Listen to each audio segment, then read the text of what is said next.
¿Qué tal amigos? Bienvenidos de nuevo al canal y bienvenidos de nuevo a un video donde el día de hoy tenemos la sexta generación del auto compacto por excelencia de Honda. El día de hoy tenemos el Civic de plataforma EJ.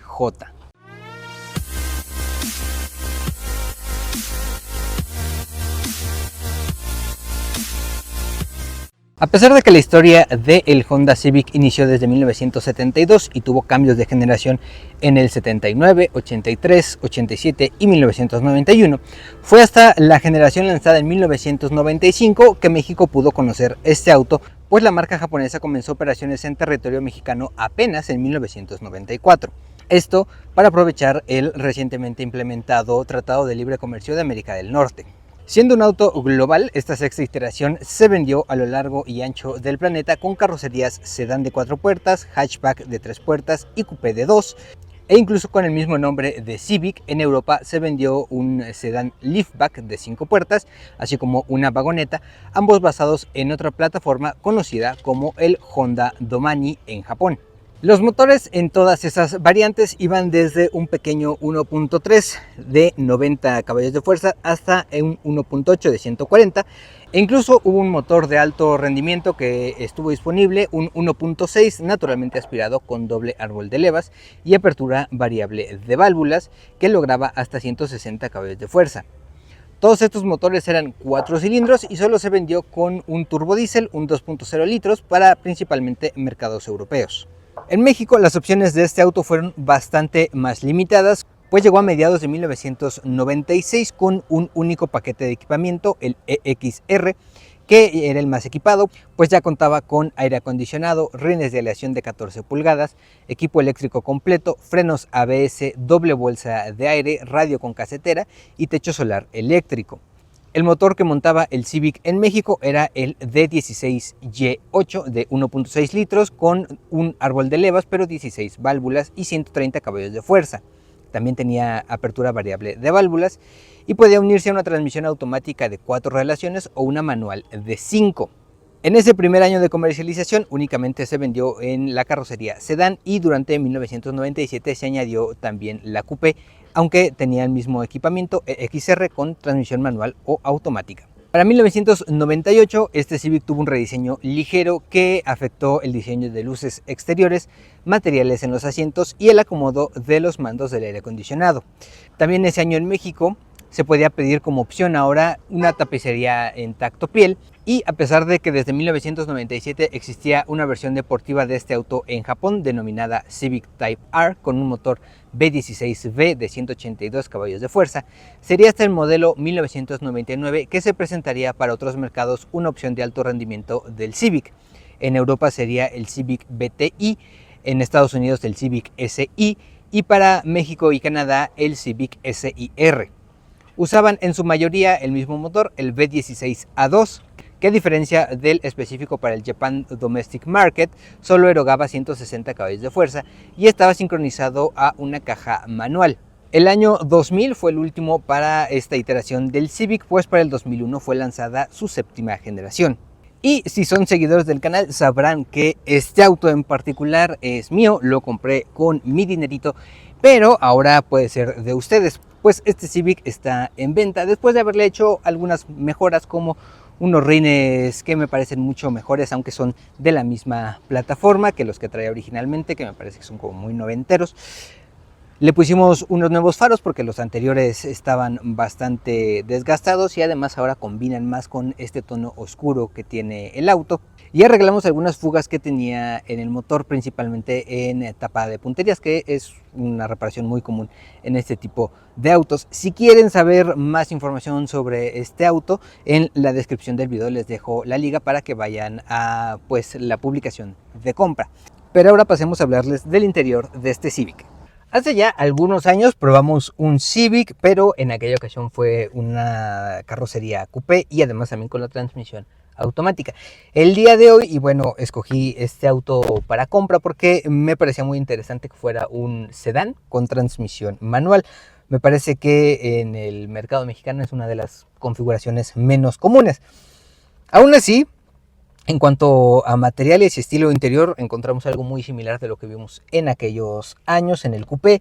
con un panel de puertas con un plástico suavecito simulando el tacto piel que se extiende hasta el reposabrazos aquí en la puerta y en prácticamente todo el panel de la puerta, únicamente en la parte como de la charola de espacio de almacenamiento donde tenemos plástico duro, y además en la parte intermedia tenemos un acabado en tela suave como velour que todavía está muy de moda en estos años. El tablero está también forrado en este mismo tipo de plástico, suave al tacto, de muy buena vista. Aunque eso sí, el volante pues es de plástico completamente, pero pues no desentona, todo es del mismo color, un tono como beige, también muy típico de estos años, pero que me gusta bastante. He de decir que manejando ya durante varios meses este auto, puedo decirles que hace que la cabina sea como mucho más amplia porque el tono claro va hasta la parte superior en el techo. Entonces, a pesar de ser un auto pequeño para estándares del día de hoy, se siente bastante amplio. Además, bastante cómodo porque tenemos estos asientos también forrados en tela, pero son asientos muy amplios, como suaves, mullidos, tienen muchos ajustes. No solamente tenemos ajuste longitudinal y de inclinación del respaldo, sino que tenemos un ajuste de altura o como de apoyo para piernas, tanto en la parte frontal como en la parte trasera. Y además el volante también tiene ajuste de altura, entonces encontrar una posición de manejo ideal para prácticamente cualquier conductor no es difícil. Ya que encontramos una posición correcta de manejo, vamos a encontrar que todo está como muy a la mano en este auto. Los controles de las ventanillas eléctricas están a unos centímetros del volante, en un muy buen ángulo para manejarlos incluso sin verlos. Los controles del aire acondicionado también flanquean aquí como el volante. Me gusta mucho que estén en esta posición vertical, muy a la mano del conductor. Otra vez, no tenemos que distraernos del camino para poder manejar nuestro sistema de aire acondicionado. Son perillitas para velocidad, temperatura y dirección del aire, y únicamente botones para recirculación, aire acondicionado y desempañador trasero. Del mismo modo, el botón de luces intermitentes o de emergencia también está aquí muy a la mano, y solamente están como más escondidas las cosas que no utilizaríamos tanto, como por ejemplo el control de los espejos eléctricos o el control de nuestro techo solar, que es un techo solar completamente eléctrico. Aunque esto era muy típico de Honda en estos años, que tuviera los controles de estas amenidades eléctricas aquí en la parte izquierda del tablero. El techo solar, como pueden observar, es un techo completamente eléctrico, tiene función únicamente de apertura y de recorrido para pues dejar pasar mucho viento y sol a esta cabina, para hacer que tengamos todavía una sensación de mayor amplitud. Pero pues en cuanto a equipo no había mucho más que comentar. No teníamos control crucero de velocidad, las luces y limpiaparabrisas son manuales, y el cuadro de instrumentos digamos que está acorde a la época. Tenemos velocímetro, tacómetro a la izquierda y medidores de temperatura de refrigerante y de nivel de combustible. Todo lo demás o cualquier falla nos la indicaría con testigos luminiscentes, aunque hay que decir que también hay varios testigos luminiscentes interesantes, como por ejemplo aquí nos indica si la cajuela está abierta, si no tenemos abrochado el cinturón de seguridad, y el odómetro está conectado a pues como un anuncio de si requiere mantenimiento o no el motor. Un sistema similar con sus diferencias a lo que veríamos por ejemplo en BMW también de los 90s. Espacios de almacenamiento, ya hablamos un poco. Tenemos un espacio en la puerta y al ladito tenemos otra charolita aquí en la parte baja. Aquí entre la puerta y el asiento tenemos como una charolita tal vez para, pues no sé, objetos pequeños o cosas que no queremos que ensucien otra parte de la cabina. Tenemos un cenicero completamente funcional junto con un encendedor. Otra vez detalles muy de los 90s, pero no tan de los 90s. Abajo tenemos unos portavasos bastante grandes, no configurables de ninguna manera, pero bastante grandes, y una charola amplia en donde al día de hoy incluso 2 teléfonos celulares caben. Hay otra pequeña charolita que podríamos utilizar como para llaves o algo así debajo de la palanca del freno de estacionamiento, y del lado izquierdo, debajo de nuestros controles de los espejos que ya vimos, tenemos una pequeña charolita con hendiduras que podría sugerir que ahí podemos poner monedas. Entonces, bien práctico. Además tenemos un reposabrazos central que también funge como guantera, una guantera pequeñita, pero otra vez para el día de hoy una cartera, un teléfono celular bien, y en la tapa tenía un espacio específico como para tarjetero. La guantera principal en el tablero es amplia, incluso con nuestros papeles del auto cabe una caja de pañuelos de papel. bien, aunque eso sí, en la parte superior pues no tenemos espacio de almacenamiento, solamente luces de cortesía y que no están direccionadas, y pues tenemos otra luz de cortesía como más general en la parte trasera para iluminar tanto la parte delantera como trasera de la cabina. Y hablando de ello, pues también pasamos a reseñar estos asientos traseros. Como buen auto compacto de los 90, no hay como un espacio extremadamente amplio acá atrás, aunque si echamos este asiento casi completamente hasta atrás, pues podemos ir, digamos, bien, aunque no con espacio de sobra. Podemos meter nuestros pies debajo de los asientos y pues ayuda a que el espacio para la cabeza no es tan reducido. Personas de unos 70 viajarán acá atrás, pero más altas pues iban a tener problemas. Ahora, también este asiento está demasiado echado hacia atrás. Solo una persona de más de un 80, digamos, que tendría esta posición de manejo. Entonces, con una persona de estatura más promedio, pues tal vez sí podríamos inclinarnos un poquito más e incluso aprovechar el apoyacabezas que tenemos acá atrás, que no tiene ajuste de altura, pero bueno, ayuda para ir un poquito más cómodos y tal vez un poquito más seguros. Se agradece que atrás los materiales se mantienen igual que al frente, plástico suave. De hecho, ahora el plástico suave cubre toda la puerta porque no tenemos espacio de almacenamiento acá, no hay una charolita como tal. Tenemos esos y reposabrazos, también nuestros controles de ventanillas eléctricas y el mismo tipo de acabado en tela suave en la parte intermedia. Los asientos también tienen esa misma tela, suaves, cómodos. La verdad es que no son tan planos como autos que vemos incluso en la actualidad. Tienen suficiente buen agarre lateral, pero lo que no tenemos es un reposabrazos central acá atrás, o pues para el caso espacios de almacenamiento. Solamente tenemos un revistero del lado del asiento del copiloto, no del piloto, y como no, un cenicero. Otra vez, en los 90 todavía era una opción muy común. Entonces sí, digamos que al día de hoy no hay tantas amenidades como esperaríamos, como salidas de aire acondicionado o conexiones para carga de dispositivos móviles, pero en la época estaba suficientemente bien. Lo que también estaba bastante bien era el espacio de la cajuela, porque al día de hoy una maleta de 25 kilos cabe ahí sin muchos problemas, 2 de 10 kilos caben sin tema, y además se puede ampliar el espacio de carga reclinando el respaldo de estos asientos en un solo movimiento. No hay que abatir el asiento como tal, solamente el respaldo, aunque eso sí, pues los liberadores, como es muy típico de ver en autos japoneses, están en la cajuela. Aún así, otra vez apelando al pequeño tamaño de este auto, podemos liberarlos desde allá atrás, incluso empujarlos sin tener que dar toda la vuelta y venir hasta la cabina.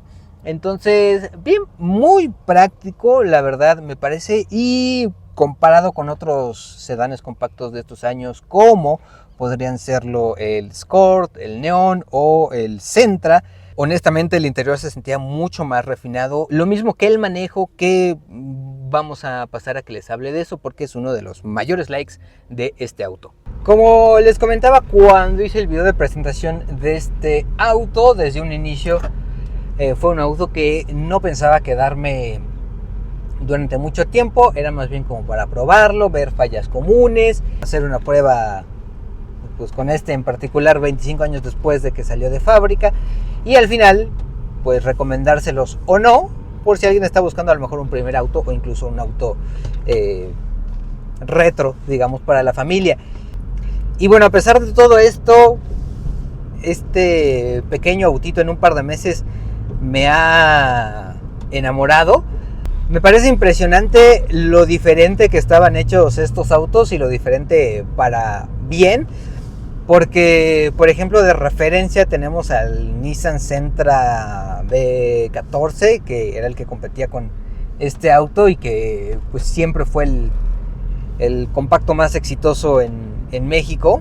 Y a pesar de que este Honda tiene cosas como muy similares, de hecho, manejando este con transmisión manual, la palanca parecería de un Tsuru o de un Sentra para el caso. El cuadro de instrumentos también podría parecerse a un modelo de Nissan de los 90s, pero en cuanto a armado, en cuanto a calidad de manejo, sí es un mundo completamente diferente. Y para complementar un poco, y como siempre hacemos cuando tenemos un auto de prueba durante más de unas horas, vamos a hablar un poquito de likes y dislikes de este auto, que fueron pues las que descubrí a lo largo de este uso más cotidiano de este auto.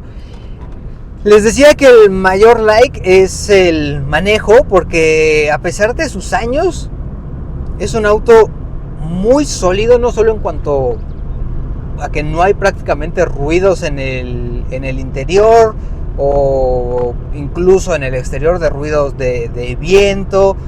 Sí entra un poquito de ruido por el techo solar, por ejemplo, pero si cerramos la cubierta, ayuda a aislar ese ruido, sobre todo cuando vamos en carretera o algo así. Pero en general es un auto que se siente muy bien insonorizado aquí adentro. La suspensión está muy bien calibrada, absorbe las imperfecciones del camino sin ningún problema, pero al mismo tiempo se siente sólida, muy cómoda para ir a velocidades sostenidas, pero al mismo tiempo cuando tomamos curvas da mucha confianza, no se siente demasiado a inclinación de la carrocería. La dirección es a lo mejor la que no me encanta, es demasiado suave, pero a pesar de eso es muy precisa. Tiene un poquito de punto muerto al centro, que también habíamos notado en la anterior versión que habíamos probado automática. Entonces no creo que sea una cosa de desgaste de los autos en particular, sino como que sí hay un poquito de punto muerto al centro. En esta versión manual que obtuvimos, el clutch no es extremadamente suave, pero es muy fácil de utilizar. La palanca de cambios tampoco es la más precisa que hayamos visto, pero para el uso día a día es excelente, permite hacer cambios rápidos. Y ahí vamos a la parte del motor, porque como que el mismo motor nos pide siempre que tengamos las revoluciones altas y que estemos trabajando mucho con la palanca de cambios. No porque se sienta como tal lento, que no es un auto rápido, pero sí, si queremos tener como la mejor de las reacciones para acelerar o realizar algún rebase, pues sí conviene que estemos por arriba de las 2500 revoluciones al menos.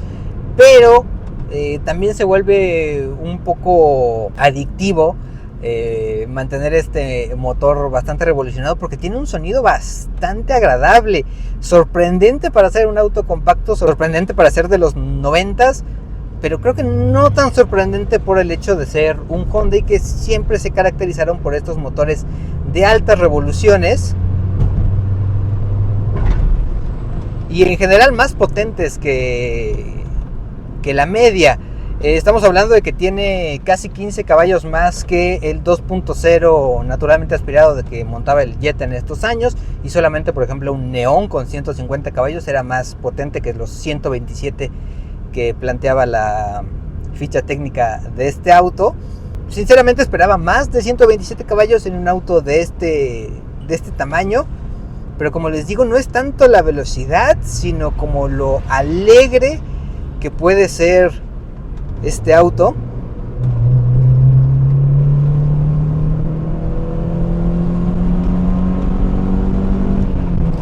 Porque de hecho esos 127 caballos se dan hasta las 5500 revoluciones por minuto, y todavía podemos llegar hasta las 6000, en donde el ruido del motor resulta bastante interesante.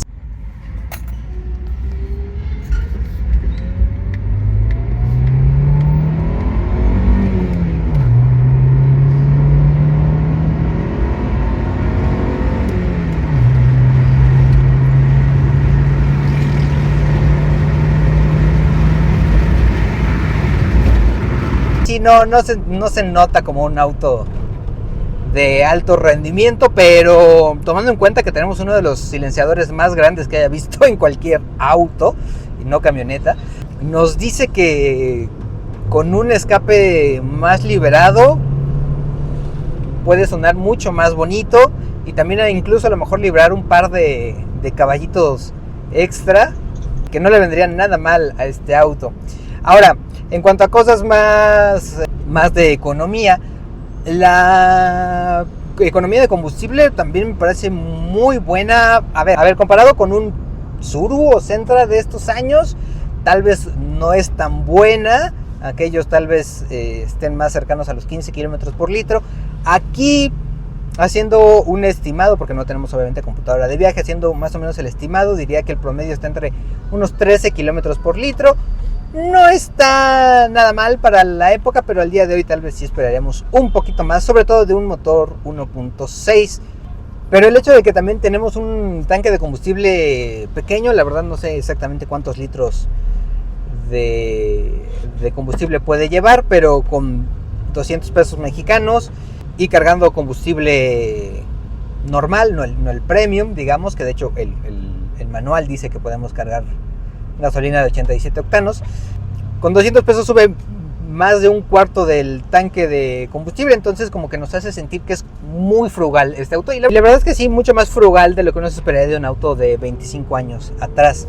La visibilidad como buen auto de los 90s es mejor de lo que estamos acostumbrados al día de hoy, porque tenemos pilares tanto A como C más pequeños, también posiblemente menos resistentes a impactos, pero bueno, permiten una mayor visibilidad. Los espejos retrovisores son bastante cuadrados y suficientemente amplios para el tamaño del auto, y el espejo retrovisor también dominamos con suficiencia lo que pasa atrás. No tenemos una cajuela que esté tan levantada como algunos otros autos, como un Dodge Stratus por ejemplo, y hacia el frente pues a pesar de que tenemos un cofre no tan corto, se puede dominar bien. Es un auto pequeño, nos subimos y en unos 5 o 10 minutos ya sentimos que lo dominamos. Les digo, la dirección suave, buena visibilidad, y en general hay pocas cosas que podrían desagradarme de este Civic. El cuadro de instrumentos en la noche no se ilumina tanto. Me parece que también podría ser cosa de ya los años que tiene este auto. Y de hecho incluso había comprado unas nuevas gráficas para este cuadro de instrumentos, pero cuando me di cuenta que la iluminación está integrada a como las caras de este cuadro, la verdad es que decidí no instalarlo, porque también de fallas comunes encontré que el cuadro de instrumentos y la iluminación de este cuadro de instrumentos es una de las que más falla. No quise moverle y hacer que eso quedara inservible. Al menos ahorita sirve. El siguiente dueño, si quiere, le puedo dar las gráficas que conseguí, que son de hecho de un modelo SI. Podría verse muy bonito, pero ya será responsabilidad del siguiente dueño. Hablando de otras fallas comunes, hablábamos de las fugas de aceite, que son medianamente comunes, pero bueno, tomando en cuenta que este auto tiene más de 200,000 kilómetros, uno podría esperarlas. La fuga de aceite en la tapa de punterías es típica de muchos autos, no solo Honda, sino japoneses de estos años, incluso hasta más recientes. Reparamos esa fuga y también reparamos una fuga que tenía en el distribuidor, que también comentarles que justamente el distribuidor es una de las principales fallas de este motor. De hecho, además de la fuga de aceite que se reparó cambiando los sellos de ese distribuidor, también tuvimos de repente la falla de que ya no encendió, porque la escobilla o el rotor del distribuidor como tal también falló, entonces se reparó. Pero fuera de eso, la verdad es que el manejo de este auto y el uso durante este par de meses ha sido sin complicaciones. El manejo, les digo, que se siente súper sólido, incluso más sólido que en autos más modernos. Tanto así que la verdad es que me noté escogiendo para manejar este auto más que, por ejemplo, un auto que supuestamente ya está completamente reparado de motor, como es el Spirit que tenemos también en el garage. Lo ocupé para ir a comprar algunas piezas del proyecto del Dart K que tenemos. Salí un poquito a carretera y como que en ningún momento me preocupé de es un auto que tiene 25 años, no sé si vaya a llegar o no. La falla del distribuidor la hizo afortunadamente en su pobre casa, entonces fue simplemente de que ya no encendió, y bueno, fue cosa de llamar al Inge. Él se hizo cargo, dijo al distribuidor, se reparó en medio día de trabajo. Pero eso sí, también hay que decir que en general las piezas de Honda no son tan económicas como uno esperaría de un auto pues ya usado. Sí diría que están como un 50% más caras que algo similar como un Sentra de nuevo. Pero a descargo también les podría decir que podríamos esperar que estas piezas duren mucho tiempo. De hecho, el rotor del distribuidor, que les digo que fue la única falla que tuvimos, era el original. Cuando quitamos la tapa de puntería nos dimos cuenta que es un motor que está todavía muy limpio, no tiene ese cochambre típico de como el aceite quemado que se ven en autos de más de 20 años. Parecería un motor mucho más nuevo. En el manejo les digo que se nota igual, no hay traqueteos raros, no hay ruidos de suspensión. Entonces sí, no es un auto tan económico de mantener cuando requiramos cambiar alguna pieza, y que también no vamos a encontrar piezas tan comúnmente, no hay como tanta pieza genérica como para un Nissan, como para un Chevrolet, como para un Ford. Pero les digo, la confiabilidad que ha demostrado este Civic me sorprendió muchísimo. Y pues bueno, con eso vamos a dejar por aquí el video. Definitivamente es un auto que les recomendaría, no solamente porque se los quisiera vender, ¿verdad? Pero si están interesados también está en la descripción del video, les repito, para que vayan a ver la publicación. Un gran auto que incluso me gustaría conservarlo, pero la verdad es que no tiene demasiado sentido cuando tengo otro auto de diario que consume menos, que tiene todas las amenidades que esperaríamos en 2024. Sí sería únicamente como por nostalgia que tener un auto de estas características de los 90s, pero para alguien que esté buscando un auto con la sencillez de los 90s, con la confiabilidad de los autos japoneses, y les puedo decir que en bastante buen estado. No está impecable, pero la verdad es que para el kilometraje que tiene está en muy buen estado. Pues bueno, les digo, podría ser su próximo auto. Como siempre, si me regalan un like, una suscripción al canal o lo comparten con sus amigos, me hacen un gran favor. Muchísimas gracias por verme y nos veremos en un próximo video muy pero que muy pronto. Hasta entonces.